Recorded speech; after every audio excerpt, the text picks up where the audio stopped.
Hello there, fellow nerds, Trekkies, podcast fans, and associated people who may be watching this, and welcome back to another Star Trek product review. It's been a while since we've done one of these. If you've been a regular viewer of this channel since before it was Doctor Who related as well as Star Trek, and it was just Star Trek, you'll know that I've done a lot of reviews of the Star Trek models that they were releasing, originally through Eaglemoss. A company that unfortunately went bankrupt after providing a lot of joy, I think, and an awful lot of starships to us. And they went away, and they have been replaced by another company who took over the license and the manufacture of these things, a company called Fanhome. And I have purchased my very first Fanhome ship for reasons that will become apparent. And I thought, since it's a whole new company and it's a ship that will be important to a lot of Trek fans, as again, for reasons that you'll see, I thought that I would sit and review it for you again, and hopefully this is going to be decent quality. I'm working with some lesser materials than I'm used to, perhaps, and hoping that the audio and visual quality isn't too bad. So fingers crossed on that one, I guess, and if it is, sorry, I can only apologize, but hopefully you'll still enjoy the review and get something from it. So, without any more further rambling then, I'm going to just jump straight into the review. And forgive me while I angle my camera a little bit so that you don't have to see my ugly mug anymore.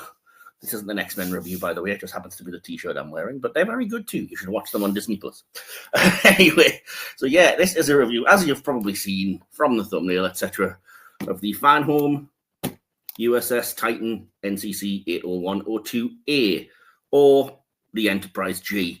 And honestly, that there is my first bugbear with this. You cannot tell me that 99% of Trekkies, if not 100%, let's be honest, wouldn't have preferred this to have the Enterprise G labeling on it.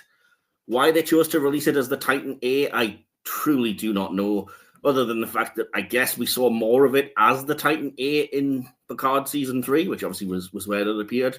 But it always felt more like an Enterprise anyway. It's based on the Constitution class, as well as obviously on Bill Krause's Shangri-La model, which, if you haven't seen our interview with Bill Krause, please do go and watch it. It's fantastic, and it gives you a lot of insight into the Starship modeling and creation process, which fascinated me anyway. So this, like I said, it's a slight bugbear of mine. I wanted to get this because I want to have every Enterprise. And the fact that it was released by Fanhome but released as the Titan A is kind of annoying. Now, before you all start shouting in the comments, as I'm sure you will, I know you can get the replacement decals and stuff for this. And, I have bookmarked a little page on eBay that sells them for a, let's be honest, pretty unreasonable price, but we'll sell the things to make this into the Enterprise G, the right kind of registry and the name and lettering and everything. But what bothers me there is that I've never done that before, and I really am worried that it's just going to damage it, having to take off what's already on there. That is something I've never tried before. I haven't looked into it yet in perfect honesty and fairness, but I'd be reluctant to, because I just don't like the idea of damaging the way this comes. So like I said, slightly annoying. It will be 100 times more annoying if they do re-release this and it gets a release with the Enterprise G labeling on it, which feels potentially inevitable, but if it happens, I'm going to be so annoyed. But as it is, it's the same ship. I mean, it's the Titan A, it's the Enterprise G. It doesn't change in the show. It doesn't get a refit or anything. So it's the same exact vessel. And in my head, it's the Enterprise G, no matter what it says on it, because that's what it became. So I suppose you just have to live with it. The box art, first of all, I always do that. Apologies for the slight reflection from the actual laptop itself. And here I'll try and get the glare off it. So that's the actual box of it, the Fanhome box. As you can see, it has the Star Trek logo, the Star Trek Picard logo, the Fanhome logo in the bottom, and a picture of what the ship looks like. The back is pretty bland, just your usual details and things with a Star Trek com badge. The one side just gives you the Fanhome logo, as does the other. But then you do get a brief view here, a side view of what the Titan/Enterprise. I'm going to just call it the Titan for the rest of this review because that's what it officially is. But again, in your head, just replace Titan with Enterprise. So yeah, this is the view of the Titan on the stand and what it will look like. Slightly angled. I haven't done that yet, but we'll see when we get there. And this is the other side, a view of the Titan top down in flight and all of the various logoing and whatnot that we have. So yeah, as I said, Very grateful to Fanhome for taking over this license. Not as impressed with their pricing, if I'm perfectly honest. This cost me £60 plus postage, $59.99, but, you know, price rhetoric, we'll ignore all that. That feels excessive to me for what we get. I'll have a look and see if I think what we get in the package is worth it. But for now, it seems very steep. I do know that there are deals where you can subscribe and you can get the ships for as little as £35 each. But the problem with that is you have to subscribe, so you have to get every one. I would probably have been the kind of person that might well have done that if it wasn't for the fact that, first of all, I have barely any room left after buying so many Eaglemoss ships. And secondly, there are ships that they're doing that I just know I'm not going to want. Alien ships, like, fair play to you if you want them, but like the Shrike from Star Trek Picard, I don't care for that. Even the Helios, the kind of the Dr. Crusher's medical ship, yeah, it's lovely, but I don't really particularly want to own it. And to be forced to kind of do that for the subscription kind of sucks, especially considering that's the only way to get these for what I would call a, you know, affordable, reasonable price. But I'll get to that a little bit later, I think, when we see what it's like, and we'll talk about that a bit more later on, because that's perhaps a way to round up the review. I should have said, by the way, as well as the box that the ship came with and everything, they did also come with what I will charitably call a magazine, just like the Eaglemoss ones used to, a magazine with details and things about the ship in question. First thought, this is incredibly inferior to the Eaglemoss magazines. It looks like the sort of thing you would get if you're buying a DVD and you get the little leaflet inside that's like, here's other products you can buy from Paramount or whatever. It feels as flimsy as that, which is a shame, because this is not high quality paper. I love having it, don't get me wrong, but yeah, I feel like they could have made a bit more of an effort in this, especially for the price. As for the internal contents of this, it's more or less the same as you would have expected from the Eaglemoss one. You know, the intro gives you the specs and how to put it on the stand and things.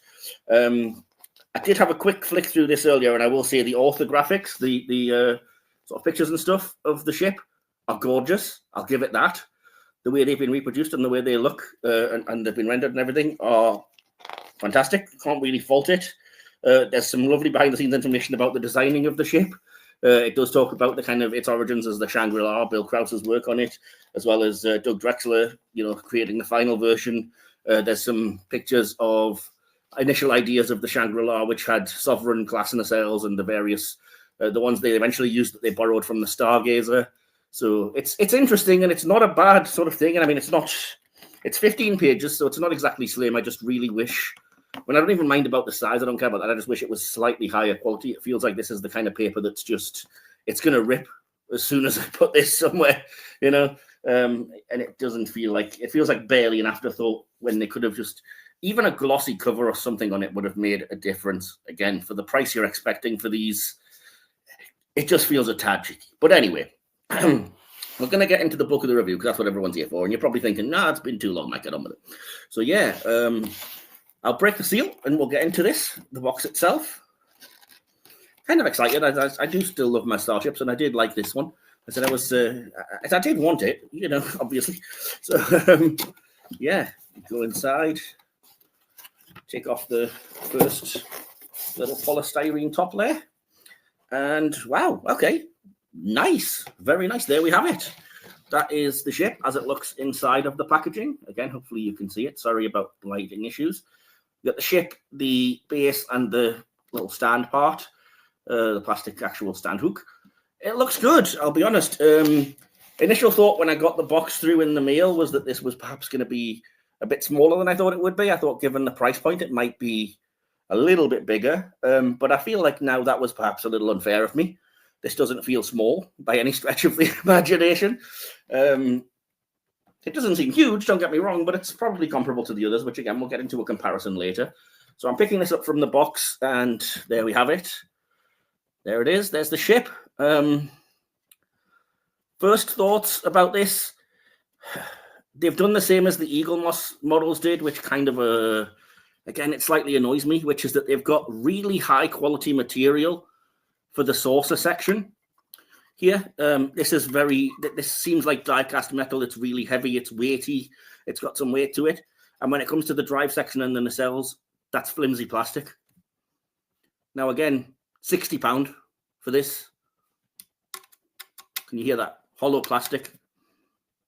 It's not good enough, really, is it?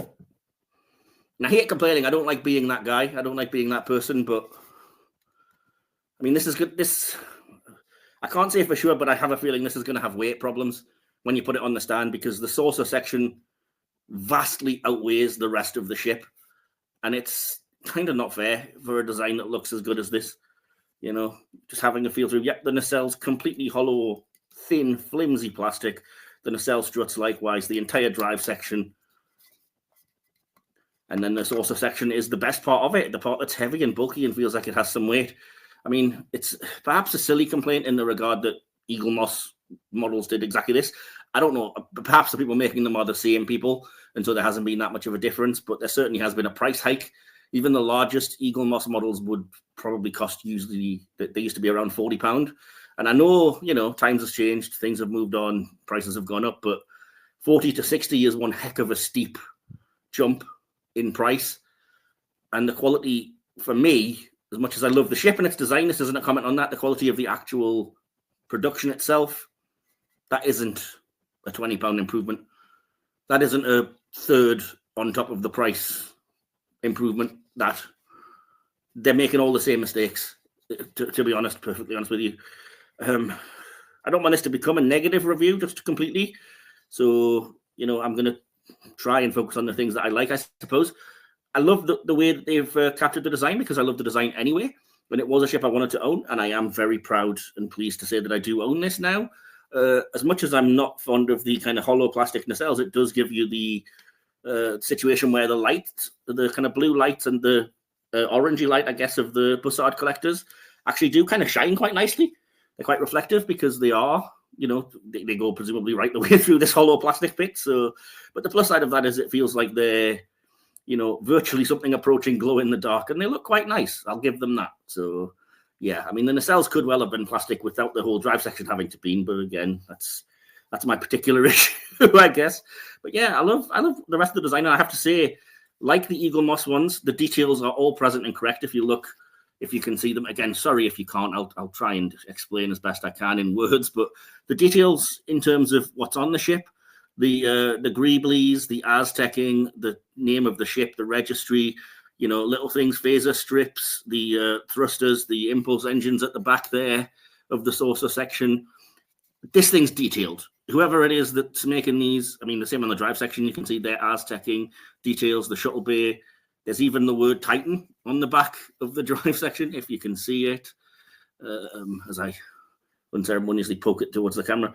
I don't think you can see it there, but it says Titan on the back of it, which is great. But again, it's a slight annoyance for me if I was to try and get the decals to turn this into the Enterprise. But, you know, it's a nice touch. And I think whoever's done this, I would say, is a fan, knows their stuff, knows and loves spaceships, starships, and wanted to make this as detailed as possible. They care. They don't just think it doesn't need these things on. And so the details, like I said, the uniting thing about this is that the saucer section itself, if I'm just reviewing the saucer section, it's fantastic. It's so good.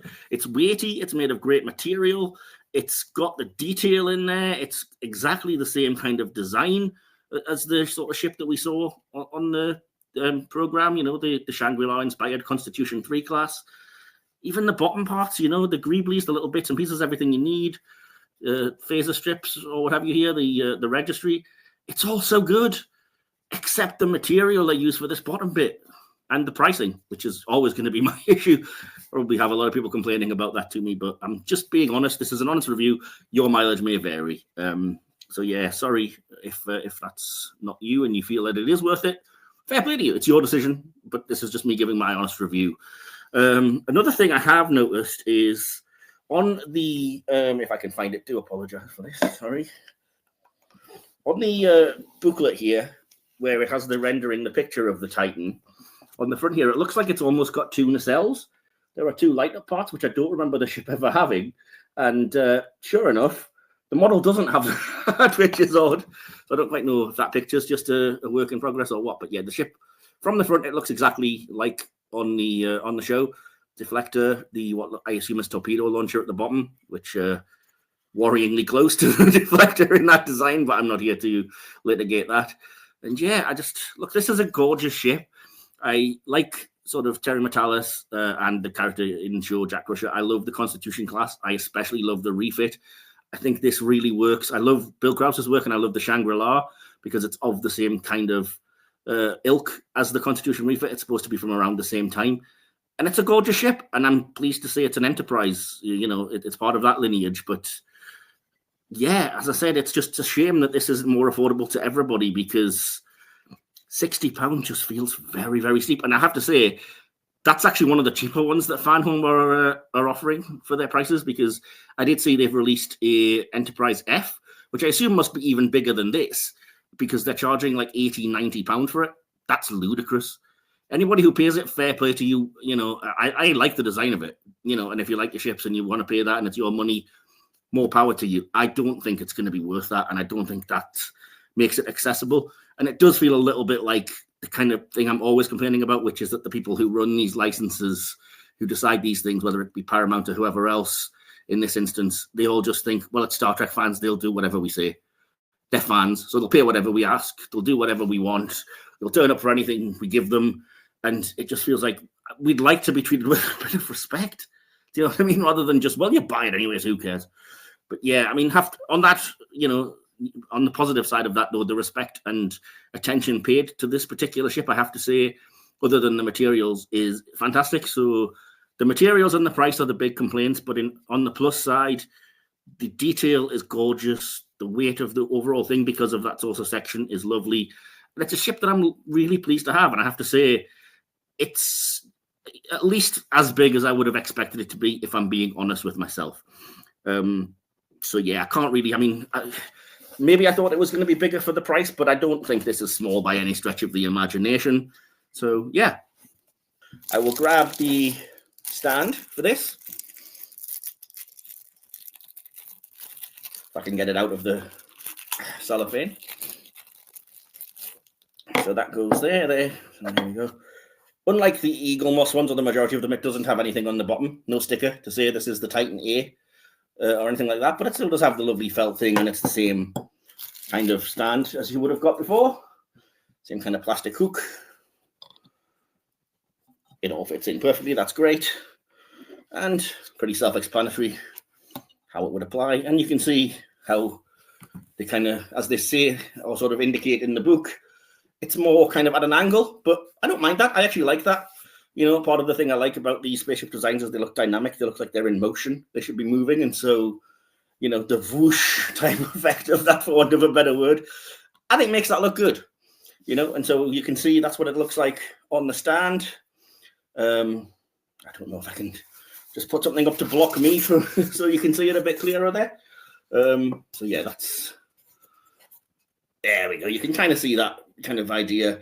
That's what it looks like. It's on the stand. It's pointing up, and it's not bad. It's not bad at all. Not great, like I said, the issues that I have with it, but overall, if I'm going to give this a rating, I'm going to probably lean more to the positive than the negative, but not by much. So I'd probably be sort of 6 out of 10 type area, which is a shame, because like I said, I think it could be right up there with just a couple of improvements. If you ask me, I would say keep the nacelles as they are, even though they're flimsy and light, because I love this lighting effect. But give the drive section a bit of heft. What's stopping you making that out of the same material as the saucer, especially for the price you're asking? Or alternatively, just sort your pricing out, to be honest. I think if you can offer these for £35 at a time to subscribers, it's a heck of a leap from there to 60 for people that want to just buy them as one-offs, which is what I did here. And I don't think it's unreasonable. I get incentivization. You're going to want people to pay less if they subscribe, etc. I don't think that's unreasonable, though, that you go up from like 35 to 45 or even 50 for people that want to buy these individually. And there are going to be a lot of people like that don't want to be locked into having to get every single one. And again, I don't want it to sound like I don't appreciate Fanhome, and I don't, like that they've taken over this license, because we all thought when Eaglemoss went under, it's a shame. But I have to say this, for these prices, there are ships I really would have loved to get and really wanted to get that I know Eaglemoss didn't get to, which I'm probably not going to, because I just simply can't afford it. So the space issue would be one thing. I have well over 100 of the Eaglemoss ships of various sizes, but that aside, I cannot justify £60 at a time for one of these. And yeah, the annoying thing is there's so many I would have gotten: the Stargazer, the Farragut from Strange New Worlds, which are both already sort of listed as coming. in the next sort of few earliest issues. There's been no word beyond that, but I would assume they're going to do the Protostar or the Voyager A or the Dauntless, all from Prodigy. Would have loved to have those. Can't really afford it, you know. And, you know, that because there's so many cool background ships in Picard season 2 and 3, they could end up doing the Excelsior 2 class, something like that, for example, or a few of the Star Trek Online ships we didn't get to. I've even been personally waiting for, we were kind of promised before Eaglemoss went bust, we were going to get a 32nd Century Constitution class from Discovery, which never came. And I really like that design. I want that model, but it never happened. And now, like I said, if it's going to cost me £60 plus postage, I just don't think I can justify it. I'll just have to kind of leave it and call it a day with the 100 odd ships I've got, which I know there's a lot of non-nerds watching this. You insane? That's, it's my thing, okay? I collect, I've got a lot of these ships. I'm a Starship nerd, but that's the other thing that bugs me is that I am what should be the target audience for this. I am the biggest Starship nerd. I love starships, and I especially love Star Trek starships. And you're pricing me out, man. You're leaving me out of this thing that I want to do. I want to give you money because I want to own these things, and I want them to be the best they can be. And at the minute, it's a shame that they're not. I can't glowingly say this is a triumph. Fanhome have come and they've. I mean, like I said, it is great that they've taken it over, and I'm not saying don't do it, and I'm not telling anybody else not to buy it. I'm just saying, for me as a consumer myself, these are out of my price range for the individual ships that you want, and I'm not going to subscribe because I don't want to be forced, for reasons of space and my own preference, to have to get ships that I don't want. And, you know, plus that's still going to be a regular £35 a month or whatever that I have to pull out. Whereas, you know, there might be other times that I'm not as well off and then I'm better off, and I can look at it and be like, oh, I can afford to get a ship. Which ones do they have in stock? I do like that they're offering them to buy individually. I think that's a lovely touch, and I commend you for that, Fanhome. Absolutely. That's how I was able to get this in the first place. And I am, like I said, pleased that I have it, as much as I moaned about the issues that I have with it. It looks lovely.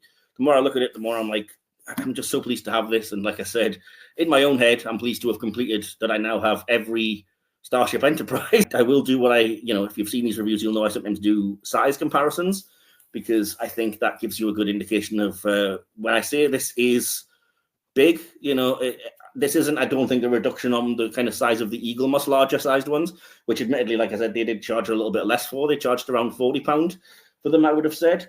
So what I've brought a slight USS Enterprise lineage here.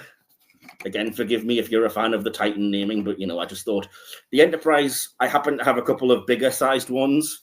So here is the comparison with the Enterprise from Strange New Worlds. Actually, this is the one from Discovery. There's a slight difference, but, we're nerds. We'll nitpick, I'm sure. So, yeah, you can see this is very comparable in size.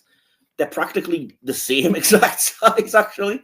And, looking at this, it's weird because they have, like I said, they're the same problems as the things I complained about, the nacelles and the drive section being a bit flimsy. You can see they're kind of wobbling a little bit there, whereas the saucer section's lovely. Size-wise, if I put them like that, you can see that's the Titan A, that's the Enterprise, the redo from Discovery. They're basically the same size. They're not that different in ship design, to be perfectly honest, because of the Constitution-inspired lineage. So, yeah, that's that. I did also bring the Kelvin Timeline Enterprise, or, if you insist, the JJ prize. I will not accept it being called the AOS Alternate Original Series, because the only AOS is Agents of S.H.I.E.L.D. Kindly check yourselves. Yeah, so that's the Kelvin Enterprise. Again, I actually think the Titan A here is a little bit bigger than the Kelvin Enterprise, if I was to do a comparison like that. There we go. So, not too shabby. Now, these aren't the super XL ones that Eaglemoss did. I know they did slightly bigger ones, but they are still the XL size ones. They were the ones that, like I said, were around a £40 price point. And so, yeah, I cannot complain about that. I have to tempted to give a little bit of an extra towards the score for the sizing being on point. As much as I almost would like to be able to have the smaller ones because they're more affordable, and I don't mind the smaller models. I've had a few of them, So, but size-wise, I can't complain. I think this is a very good, what Eaglemoss would have called an XL ship. Sorry, I don't really I don't really know what else to say about that, except, yeah, size-wise, they kind of, and, fleet-wise, they all kind of fit in. They look of a type because they're all variations on a theme of the Constitution class here. I'm really sorry about this picture quality, but hopefully you can see the point I'm making here. This is the Titan A at the front. These are your two Enterprises. And the best part is, like I said, presumably because the same people are making this, it doesn't feel like, you're getting another company's ship. It's not like Fanhome ships stand out like a sore thumb compared to the Eaglemoss ships. They still look like part of the same fleet. They sit, if you ask me, together very nicely. And you wouldn't think it was a completely different company because, like I said, I assume and hope the same people that made these, that put the care and attention that I can see into a lot of the aspects of it, are still making these ships. And shout out if you are one of those people and you're watching this, then frankly, why? But also, thank you, and thanks for your hard work. So the only other thing that I've brought a couple of the smaller ships of the Eaglemoss thing, again, to show you a size comparison and to give you a little bit of lineage here. So this is the smaller Enterprise F, because, Enterprise lineage, F and G. Now this, obviously this is completely different to the quote-unquote reality of within the universe, because the Enterprise F is supposed to be massive. There's gargantuan thing, so it would actually be huge compared to the Titan A. It would dwarf it if they were together. But it's a smaller ship model. This is the comparison of the smaller ships to the bigger or the XL Fanhome, if that's what you want to call them. I think it's the only size they're currently doing. But yeah, this is the Titan A next to the Enterprise F small version. So you can see it's definitely, much bigger than the small ships. They're not just giving you a slightly oversized version of the smaller ships. But again, because it's the same lineage, I still think this can sit, size notwithstanding, next to my other Enterprises and be kind of like, there's the lineage. There it is. The size thing doesn't bother me, to be honest, because they're so out of scale anyway. All of these smaller ships, they're not to what they should be. Some should be way bigger, some should be smaller. So the fact that some of these are the smaller ships and some of the bigger ones doesn't bother me, and they all have the same detail and attention, so fair play. So the very last thing, I have one more comparison to make, and it's another small ship, because it is the Titan A that it's labeled as. So how about we show in comparison to the Titan, the original Titan, Captain Will Riker's ship. If I blow a little dust off, there we go. Been a while since I've had this one out of the shelf unit there, but there we go. So that's the Titan and the Titan A. Believe it or not. Now, I don't believe this lineage quite looks as good because they were never designed to really be, the same kind of lineage. Now, I know they are. There's cases of, these other Titans in the ship within the ready room, and like, this is Titan, this is the Titan A. But to me, it's blindingly obvious that the Titan A was always intended to be the next evolution of the Enterprise and be a callback to that and the classic days of that Constitution. It's even labeled as a Constitution 3 class. This thing is a lunar class, the original Titan, and they're not really. I mean, they don't look like they're not part of the same Starfleet. Don't get me wrong, but I don't see the lineage between this and this, especially not considering in universe they try to make out this is the same ship, and all they've done is replace some of the external components and things, and it's the same shell underneath. Absolute BS. These could not look more different, to be perfectly honest. So I've never bought that for a second. That just feels like justification for a bad line writing or something. But yeah, that said, that's the Titan and the Titan A. It did exist as the Titan A for a while in universe, so that's what they look like. And that's another comparison of the small to the big. I never got the larger sized USS Titan that Eaglemoss brought out to coincide with the lower decks releases. I know you can get it, and again, if you did, awesome. But since I already had the smaller one, I just didn't really see the need to duplicate. I never have done. So yeah, that was my Titan lineage comparison. That's the conclusion of the review then. Like I said, I kind of, I've given all my rambles. I've said everything I wanted to. I give you my issues with this. It's up to you whether they bother you as much or not. Let me just see if I can see anything else. Oh yeah, I can see that there's, again, you might like this. This is also going to be slightly a pet peeve if you're like me and you want to replace the decals. There is a registry on the nacelle. Slight issue with that. It's only on the one nacelle. So the NCC-80102-A appears on this nacelle here. Let's see, what is that? That will be the port nacelle, I think. So there's the registry on that one. But weirdly, the starboard nacelle, no registry. it's fine. Maybe that's the case. In universe, doesn't really make a huge problem, and it's nice to have it there. And like I said, if you look, let me just see if I can give you a slightly better view of some of the details, if I can focus better on the camera. Again, I really like the design of it. I think it works. And like I said, if you look at all of the detail that's been put into this thing, the bits and pieces on the saucer, the drive section, etc. And it's one of those ships that I think one of the reasons I like the design is that it looks good from every angle. Like I said, I wanted to get the new Stargazer, and I do, but that's one that I think looks really great from a couple of angles, and from some just doesn't look right at all. And this has the same nacelles, which I don't particularly love on that, but I think work really well here on this ship. They just kind of fit in. So yeah, that's the USS Titan A, or the Enterprise G if you prefer, which obviously I do, but we take what we can get. So yeah, love that ship, lovely design. Overall, like I said, I would still lean towards, considering this is called hit or miss, I would still lean towards hit over miss, even if that hit is 6.5, let's say, out of 10, because I'll go up a little bit for the sizing being pretty good. So if we say 6.5 out of 10, that's still a hit. It's still over the exact middle being 5. So this is still way more of a hit than a miss. But I do kind of wish that they'd improve the affordability and some of the material that they make this with. Those are the only complaints I can make. Other than that, keep on going with the details the way you've got them here. Keep on making the ships look as good as they look as an overall design, and being just lovely. It feels so nice to have a tangible version of this thing that we've seen on TV. Thickness of the saucer section as well. I said already, it's quite sort of hard, sturdy metal material. It's also pretty thick, which is it's a nice thing to see. They could have made this a really thin thing, especially for the material, but it's not. It's quite thick, and that means that you've also, sorry about the noise, and it also means you get a chance to have details like what looks like little windows and various things on the actual rim of the saucer section here, because it's thick enough to accommodate them. So again, that's actually another plus. Yeah. I'm not going to adjust the scoring again, because my issues are still my issues.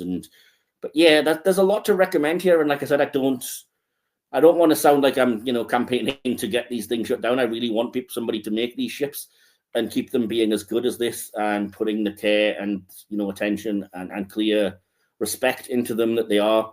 I just wish those couple of things were something that could be addressed. Either improve the materials for the whole thing, or lower your price point. I realize it's a lot to ask for both. I'm not going to do that, because that would be stupid and it sounds entitled. But I do think one or the other isn't unreasonable. So yeah. What about you? Are you going to buy your copy of the Titan A? Would you have preferred it to be labeled as the Enterprise G?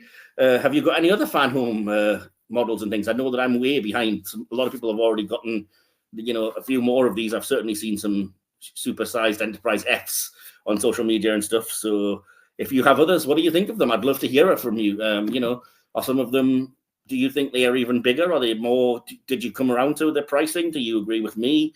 Do you think I'm being a bit of an entitled fanboy? If you feel that way, leave it in the comments. As long as you're not rude about it, you're entitled to your opinion. And if you think I'm being unreasonable, tell me I am, and I'll listen and I'll accommodate accordingly.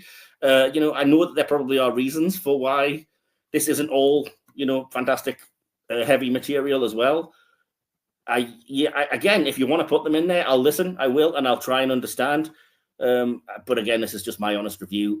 If this was slightly cheaper, I would not hesitate to say absolutely, because it's a lovely ship. It's a great design, and if you like it and everything, all of the positives I've said, good. But I think, like I said, it's one thing. It's £60. Then they're also expecting postage of almost a £5 on that. I just think that's too much. If this was, all told, if this was £50 or under, which I don't think is unreasonable, that's still a lot of money. I think, if you said, I'm going to charge £45 per ship with a full £5 of postage rather than the £4, so £50 as opposed to the sort of 64, 65 that I paid, and I would say shoot up a couple of scores on the leaderboard, and that's a must buy, even at that kind of price. But I do think 60 plus postage is way too steep, especially for the reasons that I've said. So do I recommend buying it? It's a tricky one. I think I'm going to have to actually say a slight proviso here, which I hate looking for these loopholes because I know people think you're copping out. I would say if you're a fan of this and you can afford that money, yes. If you just want to, get some starships to build up your collection or get a ship, or you love this but you simply can't justify that price, I think don't be ashamed of that. Don't be guilted into it. And this is gorgeous, don't get me wrong, but there's nothing in here that I would say makes it, you've got to completely, bankrupt yourself to get it. If you can't afford it, you can't. And I think that's justifiable as well. I think if you can't afford it and you do get it, I don't think you'll be disappointed, other than in the slight things that I have issue with. But I don't think anybody else really will have those necessarily same level of issues with that I do. It certainly isn't any different than what Eaglemoss did anyway. So like I said, I think a lot of people, if they like this, the ship design will like this. And as I said, overall, more hit than miss, but with those very definite gripes that I have made very, very, very clear. So yeah, that's the Titan A, Enterprise G, whatever you want to call it, my very first Fanhome model. And again, thank you to Fanhome for taking over the license in the first place. We could have been out in limbo and had nothing. And even if I can't afford these ships, if they're out there and somebody's buying them, good, better that than them not being in the world. And you never know. Sometimes you see these things on sale and whatnot.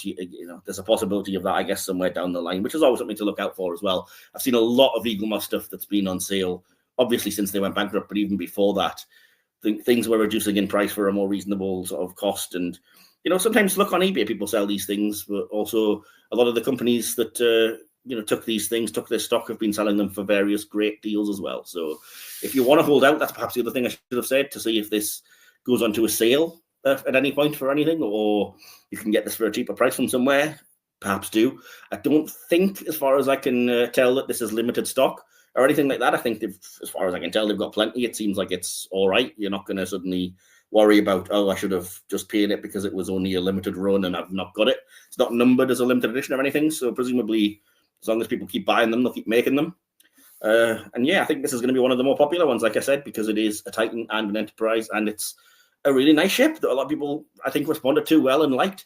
I do recall my co-host TK putting it on his top 10 starships list even before it was christened as an Enterprise. We recorded that episode during season 3 of Star Trek Picard's airing. So I will leave that alone and give you one last look there of it on the stand, with me hidden from view as much as possible. And yeah, speaking of recording episodes, this episode will be going live, as you're seeing this, it'll be on Sunday, which will be, as I consult my phone, the 23rd of March. And that means in exactly 1 week's time, next Sunday, we are going to be back with a full review. I say review, I mean therapy session, venting, whatever you want to call it. But certainly there are 4 of us here talking. And we're going to be talking about Star Trek Section 31, for better or worse. If you love the TV movie, first of all, awesome, fair play to you. Second of all, maybe give that one a miss. Yeah, we're going to be here, and we are going to litigate Star Trek Section 31. That will be with myself and with some previous guests that we've had on. So Mary, Justin, and Nita will all be here as well to discuss their thoughts on Section 31, the TV movie. And yeah, not long after that, we'll be back with a full series of looking at our first full series of Doctor Who stuff. I've mentioned that a couple of times on other episodes. We're looking at episodes or movies revolving around those classic, iconic tin pepper pots, which you maybe can see. No, you can't, but there we go. My Doctor Who collection is just behind me here. You can see the Blu-rays, but you can't see the little Daleks, which is what I was trying to say. Those tin pepper pots, as I try and grab one. These guys, the Daleks. So yes, Daleks coming. Daleks. The first one of that shall be dropping soon. We're going to do a quick a re-upload from the Silver Screen podcast, in case anybody's not subscribed to that, which was our review of Doctor Who and the Daleks, the Peter Cushing movie. And then our first actual new episode will be the Dalek invasion of Earth. And that'll be myself and DK, joined by Will Templar, our Doctor Who fan friend. So yeah, hopefully you've not hated this review and enjoyed it. If you have, and you want to see more from this or from this channel, please, as always, I always say this, like, subscribe, share. It's not just something people say on YouTube. It really does help us a lot. Build up those subscribers, share this around, get people to watch if you think they're going to be interested. And yeah, feel free to interact. You know, I'm always happy to talk Star Trek to anybody. You know what I mean? About about anything. You know, we can disagree most of the time and be reasonable about it, even have our favourites that are different from other people. And if you listen back to the podcasts, I think we've done some great Trek talking and with some lovely people. So that's always going to be available on this channel as well. And yeah, so hopefully stay tuned for us for some Doctor Who. There will be another full Star Trek series, again, which I have mentioned in a previous review, coming later in the year. Don't worry, we're not abandoning Star Trek completely. So I can reveal, I don't think I've revealed this anywhere, that will be a series focused around the Cardassians and Bajorans. We had to do at least a somewhat Cardassian themed season, or Lady Vianne would have killed us and never spoken to us. So expect perhaps to hear a lot of her on those episodes, and to hear us talk about, Cardassian and Bajoran episodes, including a Picard season 3 episode. Yeah. So, hopefully you'll join us for that. And you won't have to see my ugly mug, because we usually just keep the cameras off. Apologies for forcing you to see that, but, the model's gorgeous, at least. The ship model, not this model. So, join us for that. And in the meantime, remember, we are Starfleet. Live long and prosper. You have been listening to the Hit or Miss Star Trek podcast, part of the Hit or Miss Who Trek channel. Hit or Miss Star Trek is hosted by Mike Wilson, scripted, produced, and edited by Mike Wilson, based on an idea by Mike Wilson and Will Templar. Follow us on YouTube, your podcatcher of choice, and our social media. Links to all of these can be found by clicking on the link tree in the episode descriptions. This podcast is a Media Matters original production. Don't forget to like, subscribe, and share this podcast throughout subspace. We'll be back for another thrilling trek through the stars soon, but for now, hailing frequencies closed. Try to warp out of here at once, maximum speed.